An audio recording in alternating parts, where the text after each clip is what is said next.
இன்னைக்கு மீண்டும் ப்ரெஸ் மீட்டில் விஜயலட்சுமியை வந்து திமுக கூட்டிகிட்டு வந்திருக்காங்க என் மேலே வழக்கு கொடுக்கறதுக்கு அப்படின்னு சீமான் சொல்லியிருக்காரோ? சீமான் அவர்களே, முதல்ல சொன்னீங்க எனக்கு விஜயலட்சுமி யாருன்னே தெரியாது அப்படின்னு சொன்னீங்க. அவங்கள காங்கிரஸ்காரங்க கூட்டிகிட்டு வந்திருக்காங்க அப்படின்னு சொன்னீங்க. அடுத்ததான் நான் வந்து வழக்கு உங்கள் மேலே கொடுத்த போது அவங்கள வந்து பாரதிய ஜனதா கேட்டிருக்காங்க அப்படின்னு சொன்னீங்க. இப்போது மதரசலம் வச்சு நீங்கள் வந்து 2023 ஒரு பேச்சுவார்த்தைக்கு எங்கிட்ட வந்தீங்க இல்லையா? அதில் வந்து நான் 50,000 ரூபாய் மாதம் கொடுத்துட்றேன், என்னை பற்றி எங்கேயும் பேசாத அப்படின்னு சொல்லிட்டு மாதம் 50,000 ரூபாய்லாம் போட்டிங்க. எங்கிட்ட வீடியோஸ் எல்லாம் வாங்கினீங்க. அப்புறம் மதுரசெல்வம் உங்கள் வீட்டுக்காரர்கிட்ட பேசுகிறதுக்கு யார்கிட்டக்கா கேட்கணும் அப்படின்ற வாக்குமூலம்லாம் கொடுத்தான்.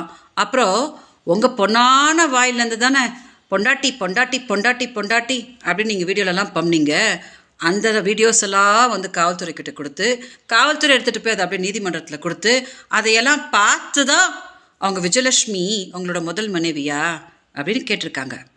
இப்போது திமுக ஒன்றும் உங்களை வந்து போன வருஷம் விஜயலட்சுமிக்கு 50,000 ரூபாய் கொடுத்து இந்த மாதிரி கேவலப்பூச்சி வேலைலாம் பண்ணு அப்படின்னு சொல்லலை. ஸோ ஏன் அவங்கள சும்மா வீணா வம்புக்கு இழுக்கிறீங்க? அப்போ இன்னொரு விஷயம் சொன்னீங்களாம், அந்த பொம்பளை கொஞ்சம் நேரில் வர சொல்லுங்கள், நான் உட்காந்து பேசுகிறேன் அப்படின்னு.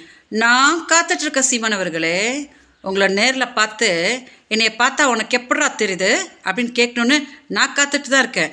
கொஞ்சம் காவல்துறை கிட்ட சொல்லுங்கள், உடனே அதுக்கு அரேஞ்ச் பண்ணிவிடுவாங்க. ஏமாத்தாதீங்க சீமானவர்களே, என்னோட பாவத்தை கட்டிக்காதீங்க. 2 நாளைக்கு முன்னாடி கூட சமாதான பேச்சுவார்த்தைக்கு நீங்கள் ஆட்களை அமுச்சுட்டு இன்னைக்கு அப்படியே ப்ரெஸ் கிட்ட வந்து அந்த பொம்பளை அவள் அப்படி இப்படி அப்படின்னு இன்னைக்கு கூட துரோகம் பண்ணுறீங்களா? அதான் நான் சொல்லிகிட்டே இருக்கிறேனே, என்னோட பாவம் உங்களை சும்மாவே விடாது, இன்னும் எப்படிலாம் போட்டு பருத்தி எடுக்க போகுது அப்படின்னு நீங்கள் பாருங்கள். மீடியா தயவு செஞ்சு இந்த வீடியோ கொஞ்சம் டெலிகாஸ்ட் பண்ணுங்கள். சீமான் பார்க்கணும். வணக்கம். மறக்காம சர்ப்ரைஸ் பண்ணுங்க. தேங்க்யூ.